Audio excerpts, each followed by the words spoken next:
Hello again, this is Dr. Tony at Chiropractic Clinic in Upland, Chiropractic in Upland, Claremont, Cucamonga. I also host a Crooked Spine show, and I want to have Diane on today. She works for CASA. She'll walk through what that is. We'll see in the show notes what CASA does. The biggest thing I did an interview with them, I want to say them in the main office probably about 3 years ago.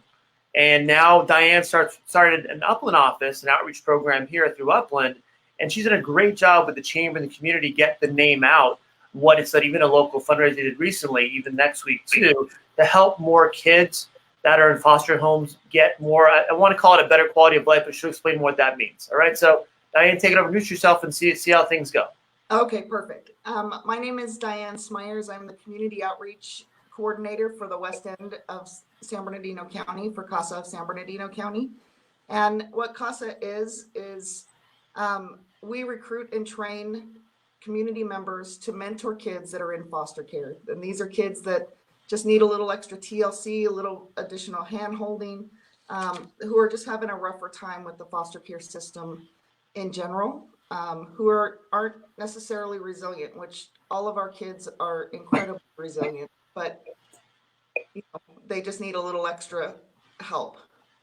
And what we mean by help, what does that mean? I know what that means, but they don't know what it means. Right. So what that means by helping is you are connecting them to people, places, and things. So maybe they're on psychotropic medication and they need, they're having difficulty staying awake during the day, during class. So what they do is they would communicate with the doctors or psychiatrists and say, hey doc, this is affecting my youth in this way. Can we modify this medication? Or we may say the youth may need cleats for a sport, or they may need tutoring. So we can advocate for that youth to get those services necessary for them to succeed.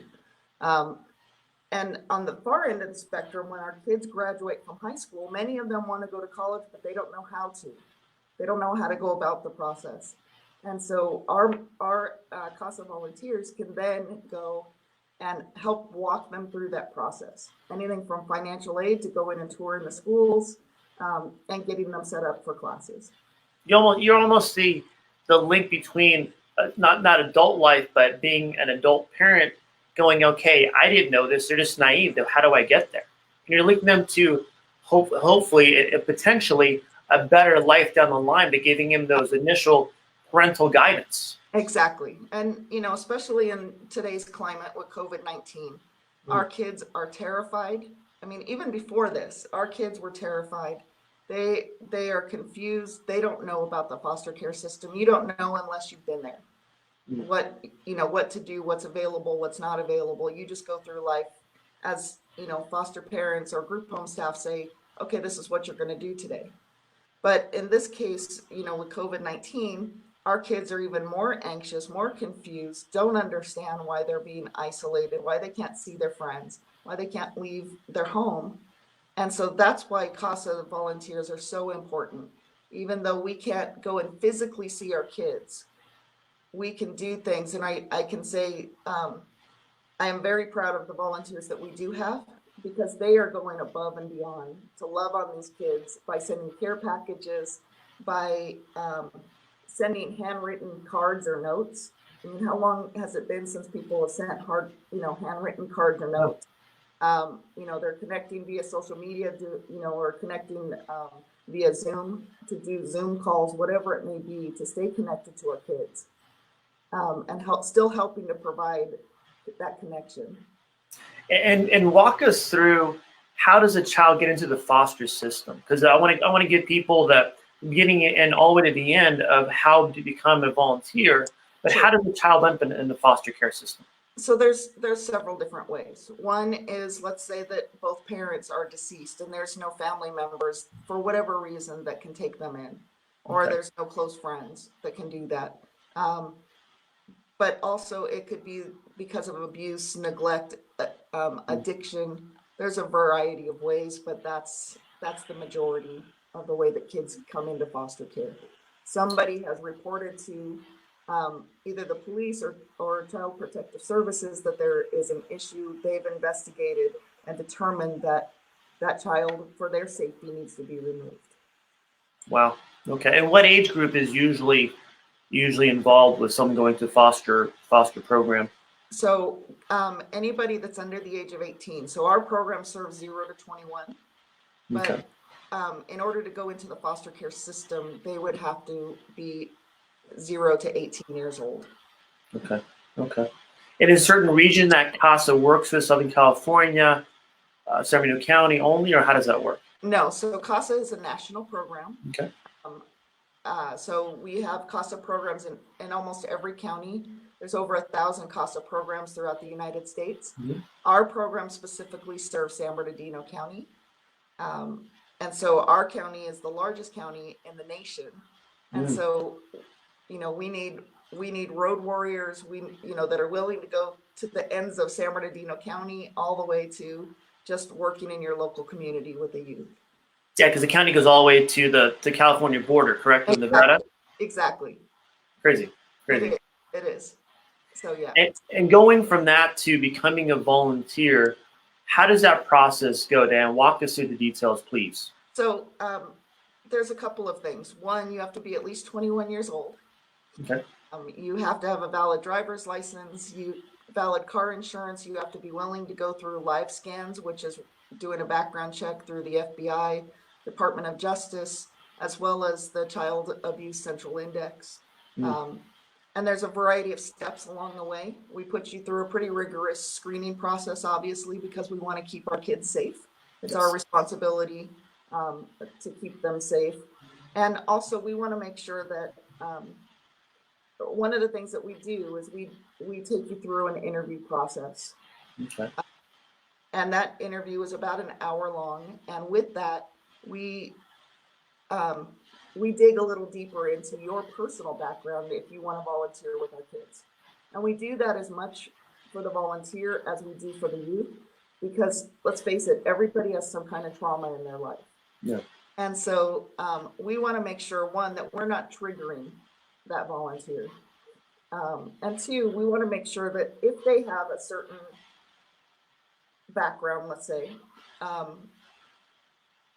we want to make sure that we're not teaming that volunteer up with a youth that has a very similar background. Okay. Got it.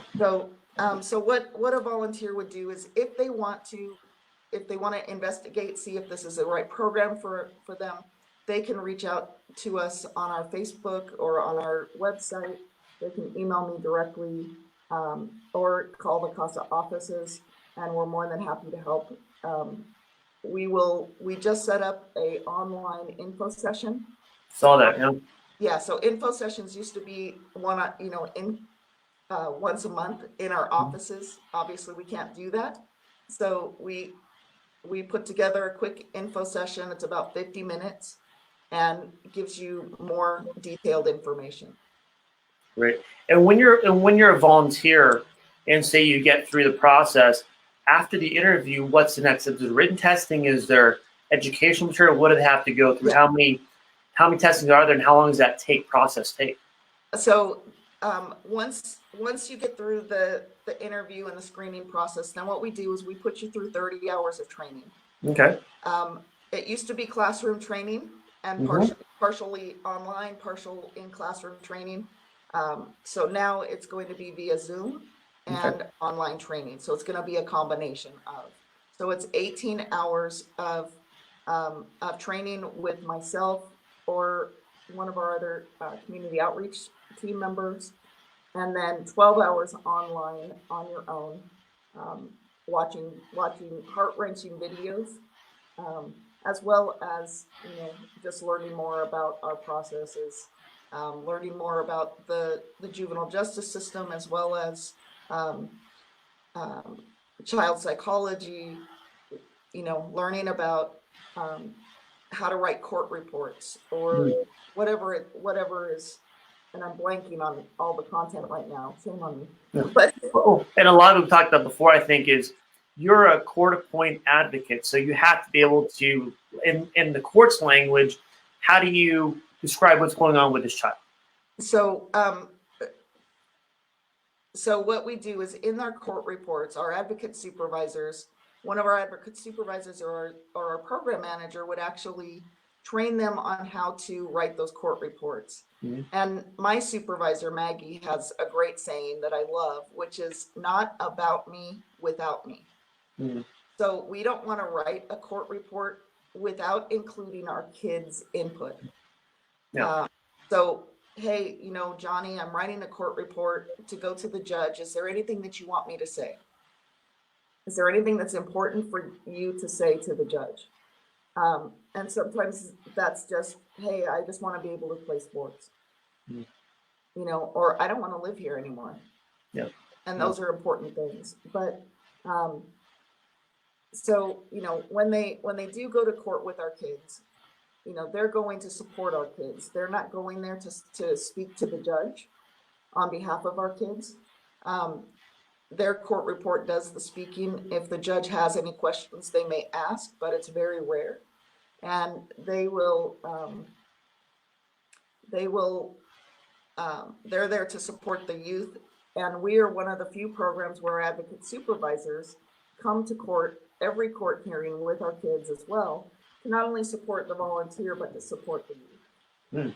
So you, even as a volunteer, still have a mentor to walk you through this process, like such as yourself. So there's there's always someone there to ask questions to, get advice from, everything like that. Okay. Exactly. Yes, absolutely. Good. What's the fun part of being an advocate? The fun part is seeing a kid that may be withdrawn. Sorry, my phone's going off. It's okay. You got to multitask. I can't. You know, seeing a youth that may be withdrawn, that that is just terrified, and over time, spending time with the volunteer, seeing them blossom, coming out of their shell, seeing that self-confidence, you know, come to the forefront, and so that's always very encouraging to see. And what's the fun things that volunteers will do with these kids? And is it 20 hours a week, or how many hours a week, a month is usually recommended or required? Right. So we ask for 12 to 15 hours a month. That is not all face-to-face time. In our pre-COVID world, that 12 to 15 hours would include drive time to and from the youth's home or placement. That would include any time that you spend face-to-face with the youth, or even making phone calls to their social workers or to their attorneys, to the, you know, checking out resources. Let's say that they want to go to the museum. You know, hey, are there free days that they can go? You know, anything that has to do with our kids, that time counts towards those 12 to 15 hours. And when someone does their volunteer work, do they usually on average spend 10 to 15, or is it more, than that sometimes? It all depends. When our kids are moved so many times. And so when our kids are moved, usually our CASA volunteers will spend a little extra time with them as they help with that transition, because our kids are getting used to a new family or a new environment, new kids, new everything. And so I know when I move, I'm terrified, mostly because I know I have a mountain of boxes that I have to go through. But if you think about, you know, a kid in foster care who has nobody, when they move, they literally are given a black trash bag to put their belongings in. Our kids are not trash, so I have an issue with that. But at the same time, they're moved, and now they have to unpack those trash bags and try to have a new sense of normal. You know, it's just not a natural thing. And so in many cases, our kids, the only person that they have is their CASA volunteer. Okay. They may they can trust, Yeah. And so they may not have connections with their siblings. They may not have connections with bio families. They may not, you know, when they're moved place to place, when they're moved school to school, they kind of have the mentality of, why invest in any relationships when I'm just going to get moved again? Makes perfect sense. Yeah. And so that's, again, another reason why our kids need CASA volunteers. And when a kid is moved, a child's moved, is it usually within the same county? Typically, however, there has been times where the county does not have enough beds. So Mm. they may be moved to Riverside County, LA County. We've had kids that have been moved, out of state. We've had kids that have been moved up to Northern California. It really all depends on the situation. And going to the fun part of being an advocate again, what are fun things that are commonly done with a child? So that could be anything from, going to McDonald's and having lunch. And it's amazing how many of our kids have never been out to a fast food restaurant. Wow. We take for granted the fact that we get that luxury. Even now in a COVID society, we get that luxury of, hey, if we want to go through the drive-through, we can do that. Our kids don't always have that luxury. They've gone to baseball games, football games. They may go to concerts, free concerts in the park, whatever it may be. We don't want our volunteers to spend a lot of money because it is coming out of their pocket. We for those volunteers that may have youth that have been moved out of the county and maybe further away, we work with them so that they're still connected to their youth, but maybe they don't see them in person as often. Okay. But there's tons of things that our volunteers have done that I'm thinking, wow, I wish I would have had them as my volunteers.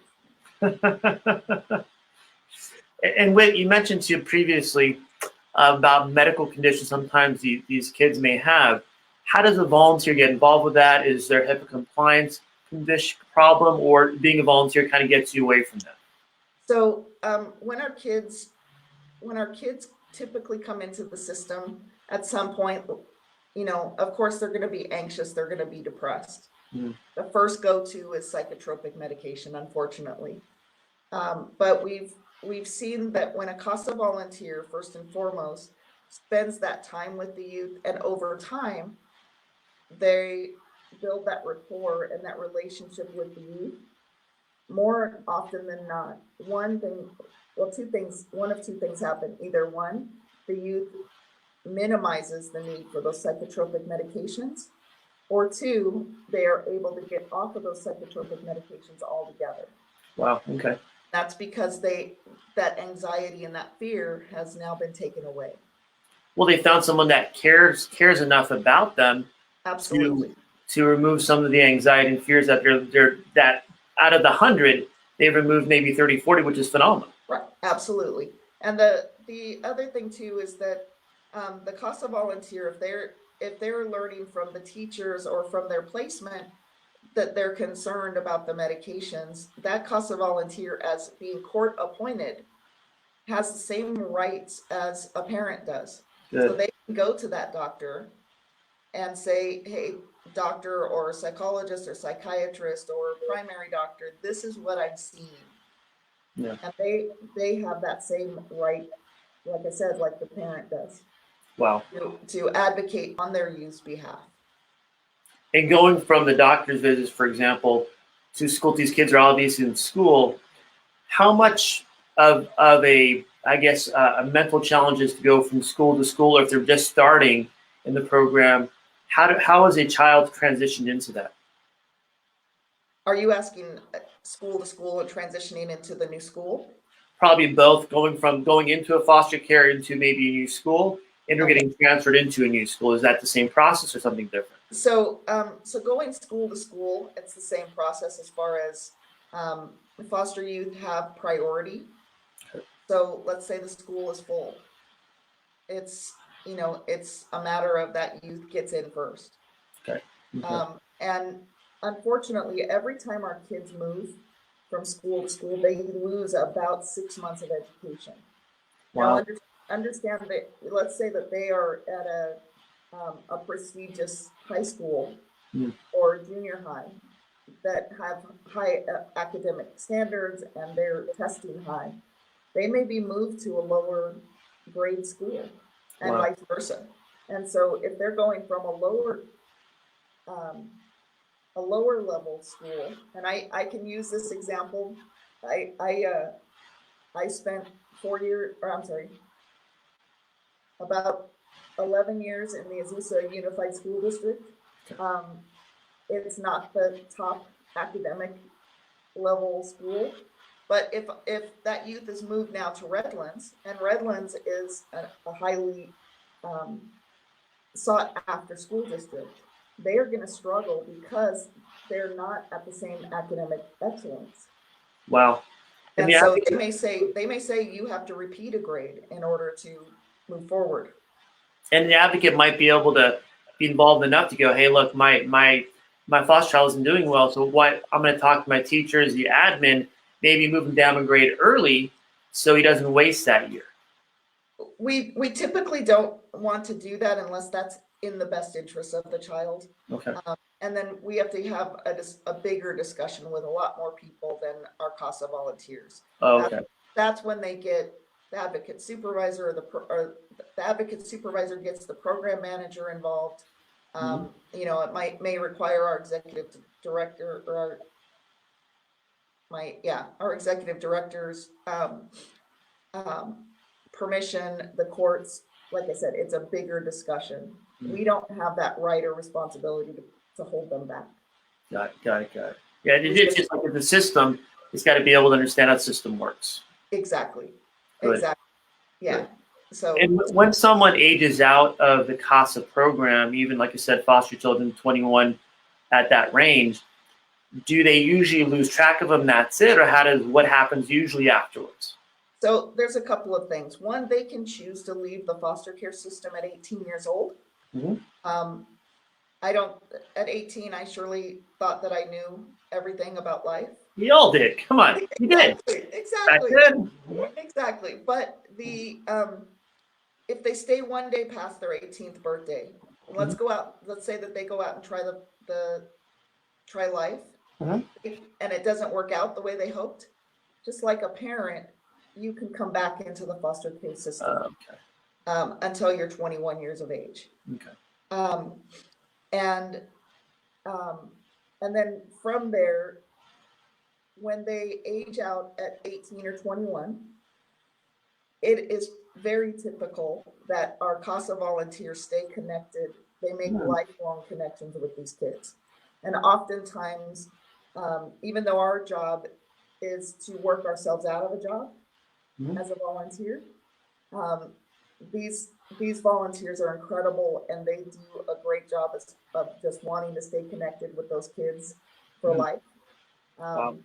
Some of our kids have been adopted, you know, as teenagers, but their CASA volunteer is a part of that new family, and that because the new family sees that value with that relationship. Wow.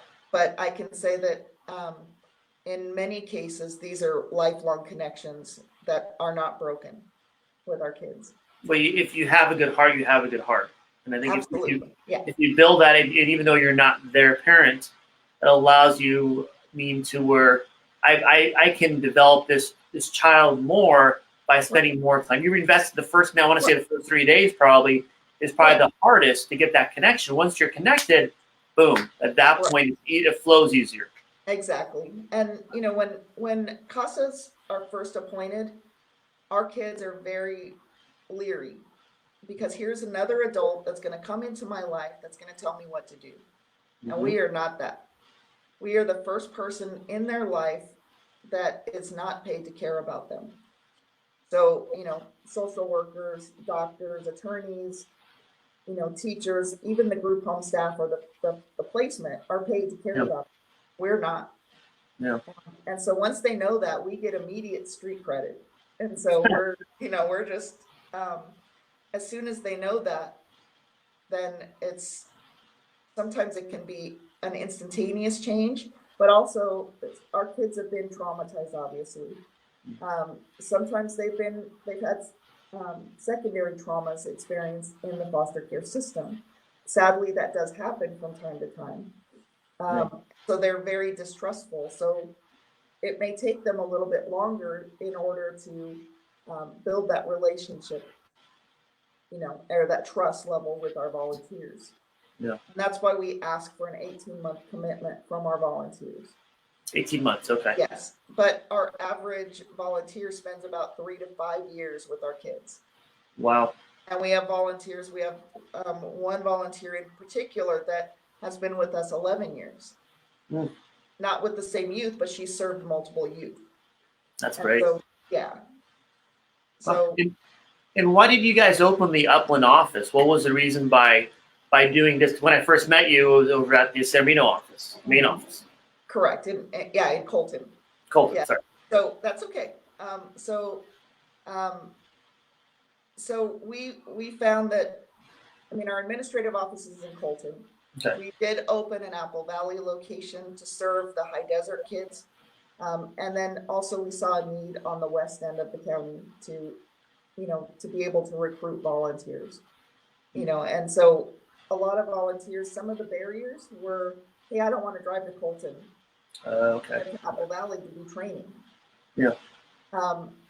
And so we are able now to do the trainings here in the Upland office. So now they have, instead of 1 or 2 offices, they have 3 offices to choose from. Wow. And then they can also meet with an advocate supervisor that's closer to their home. Okay. If they want to meet with their youth, they could be closer to their home. Whatever it may be. We have CASA volunteers that come here to work on, for example, a couple of months ago, we had a volunteer that came with her youth so that they could use our printer to print stuff out Nice. for college applications. Right. So it's just another way to serve the kids in a different part of the county. And it's nice too, because you're able to get the word out there more. I feel Right. through the Upland Chamber, through the local community, through the churches for one too. So there's more word going out so when someone is ready, at that point you're there. Hey, look, I have this opportunity for you. You have a big heart. How about now? Exactly. We get great opportunities through the chamber, through going to churches. Some pastors have allowed us to go into their service to give a 5-minute blurb about CASA, and we're able to to speak to small churches, big churches. We're able to go to other organizations, like the ones that aren't coming to mind right now. Any of the service organizations, to talk about CASA. And sometimes it's they may not be able to provide volunteers, Of course. but maybe they can provide ways such as, hey, you know what, we have a scholarship program, or we have a matching program. If you raise this amount of money, we will match it. Or, so it's not, our goal is not to 100% to get volunteers. One is to, brand awareness, let them know more about CASA. Because again, if you're not in the system or part of the system, you don't know about CASA. You have no idea. You just You have a big heart. What do you want to do with it? Exactly. It gives them an opportunity to actually get out there, and if they like kids, hey, how do I make a kid's life better? Right. And then also the other thing that we can do is, I did a presentation to the Seroptimus Club last year. And they were able to come along inside and say, hey, we can't give financially, but we can donate product. Or we have churches that have said, hey, we have some of our Bible study members have wanted to do something. So they've given us backpacks, they've given us school supplies, so gifts in kind, things like that. So it doesn't always have to be volunteering or financial. It can be, donating things as well. And going to the foster care system, the big picture, how many volunteers are needed to, I want to not to match one-on-one per se, that are needed from the foster that, because I'm obviously they want your help, correct? Yes. So currently we have about 6,700 kids in foster care just in San Bernardino County.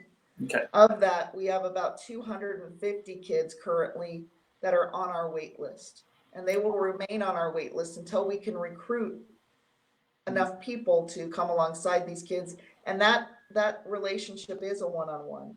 Yeah. And so in a county our size, we should be able to, you know, pull 250 caring hearts in to love on these kids. But, you know, just like anything, everybody's pulled in different directions with work. And since we did Weird Talk a couple years ago, has the number of volunteers increased at a higher rate since then? Because like I've said, you're putting more brand awareness out there, talking to more communities and programs. How does that work for you? So definitely on the West End, we have seen an increase. My supervisor was just telling me a couple of days ago that we are on the West End, we are training the most amount of volunteers.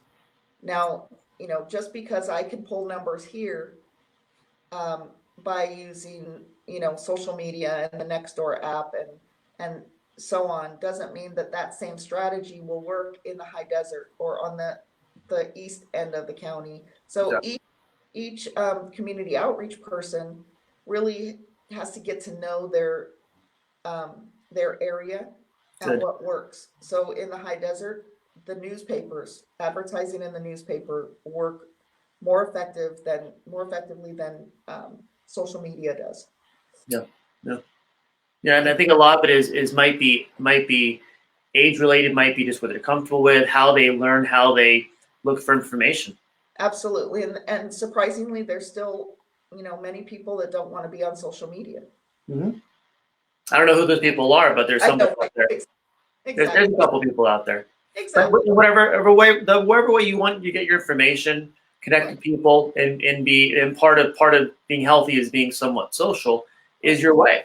And like you said, going to churches, there may be some people that are Mary and Jane that really don't go on Facebook or Instabook, whatever they call it these days. Right. So why not connect with them directly? Exactly. You know, it's good. Exactly. Yeah. Good. So, you know, we have events throughout the year with our kids. You know, that we are able to provide a little bit of normalcy for our kids. Mm-hmm. But at the same time, we're able to engage our community either through the newspaper ads or social media ads, asking for donations. One thing that we did is last year I put out on social media, hey, we're having a Halloween party for our kids on the West End. Mm-hmm.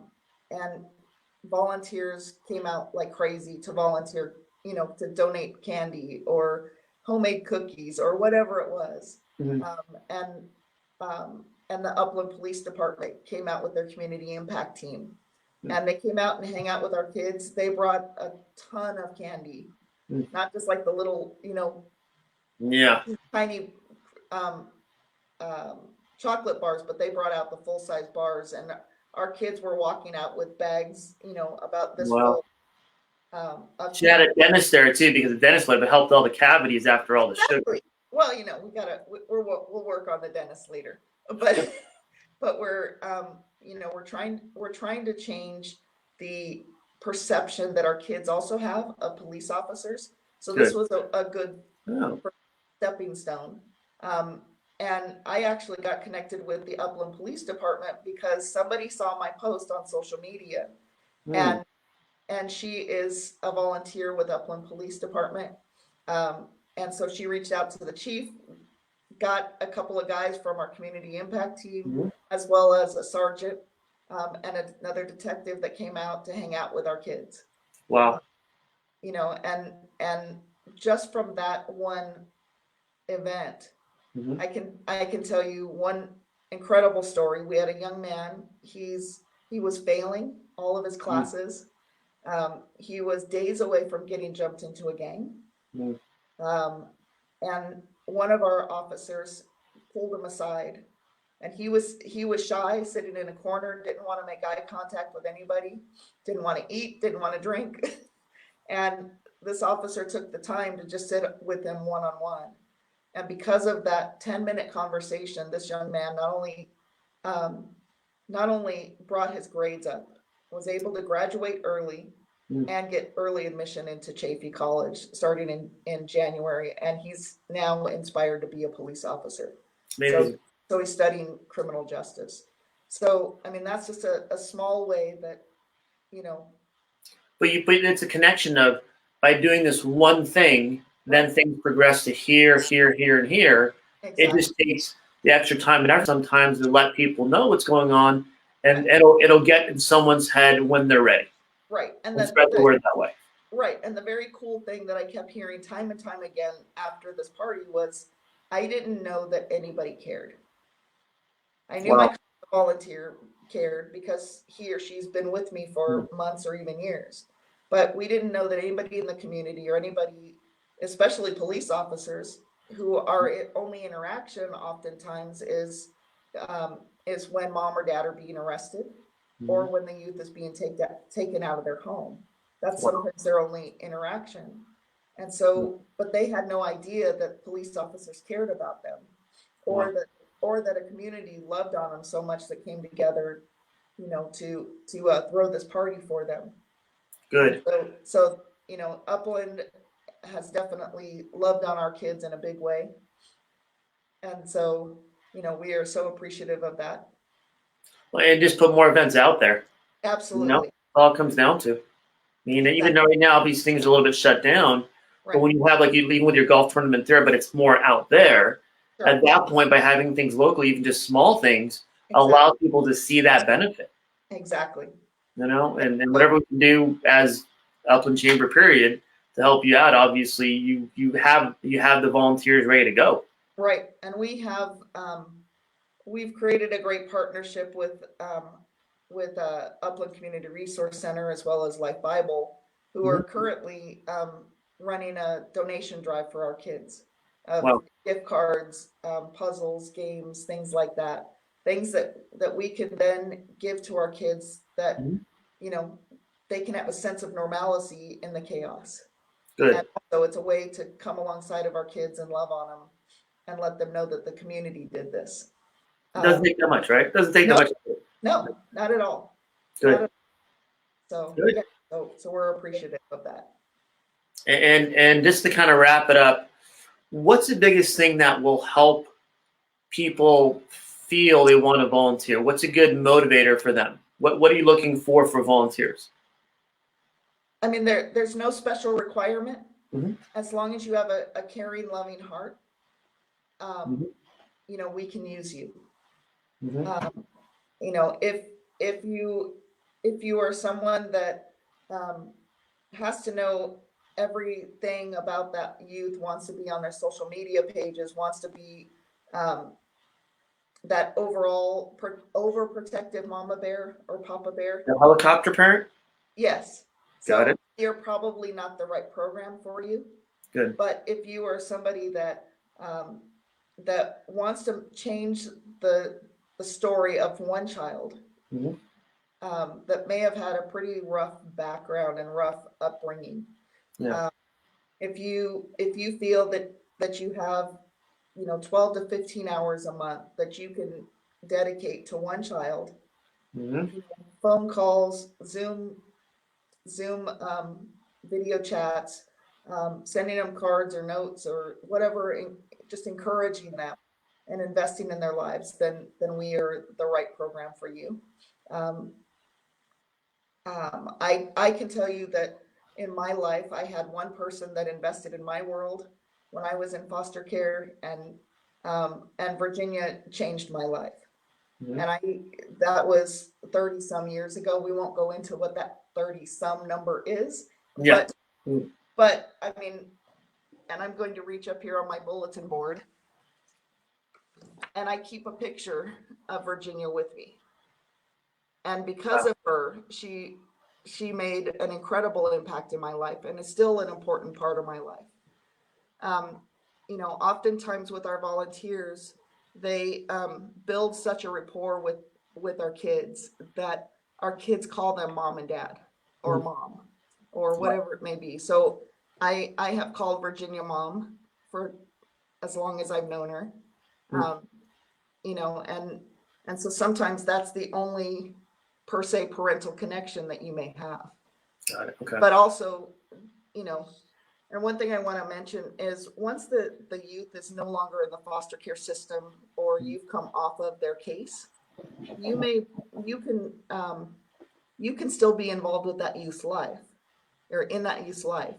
If they're under the age of 18, you need the court's permission to be an interested party. If they're over the age of 18, obviously they have the right to consent to stay in contact with you. But our kids, oftentimes our volunteers make that lifelong connection with our kids. Yeah. So it's exciting. Amazing. It is exciting.